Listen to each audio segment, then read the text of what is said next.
Magandang araw. Ako po si Mark Lester Liragat. Ito po ang aking daily devotion ngayong January 3. A loving relational God. Who is God? Na tinalakay po ni Pastor Russell Campos sa 365 Daily Devotion. Ang Bible verse po yung araw ay galing sa Genesis chapter 2 verse 18. Sabi po ay, Hindi mabuti na ang lalaki ay mag-isa. Gagawan ko siya ng isang katuwang na angkop sa kanya. Mga kapatid, sa pagpapatuloy natin ng tanong na who is God, makikita natin ngayon na ang Diyos ay hindi lamang makapangyarihan o banal. Siya ay isang mapagmahal at relational na Diyos.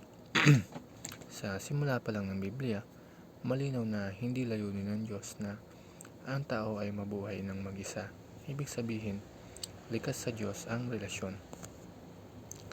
Ang first teaching is, God is the author of marriage.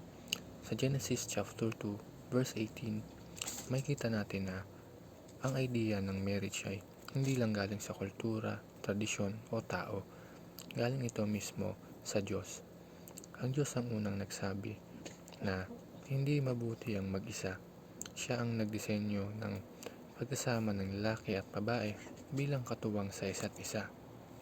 Ipinapakita nito na ang marriage ay hindi lang tungkol sa romance o kasiyahan, kundi isang banal na disenyo ng Diyos kung saan natututo tayong magmahal, magsakripisyo at magpatawad.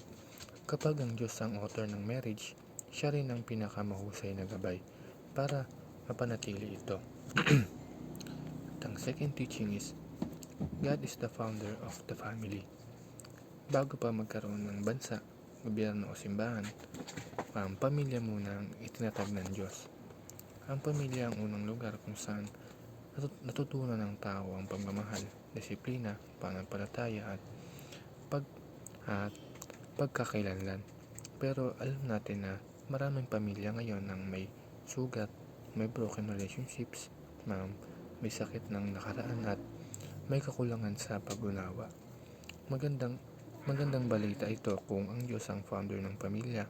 Siya rin ang kayang maghilom at mag-ayos nito. Walang pamilyang lampas sa kakayahan ng Diyos na ibalik at baguhin. Last, God is the center of relationships. Maraming relasyon ang nasisira dahil ang sentro ay sarili, emosyon o expectations ng tao. Pero kapag ang Diyos ang sentro ng relasyon, mapamilya, pagkakaibigan o romantic relationship, magkakaroon ng direksyon at tibay. Ang lamang po.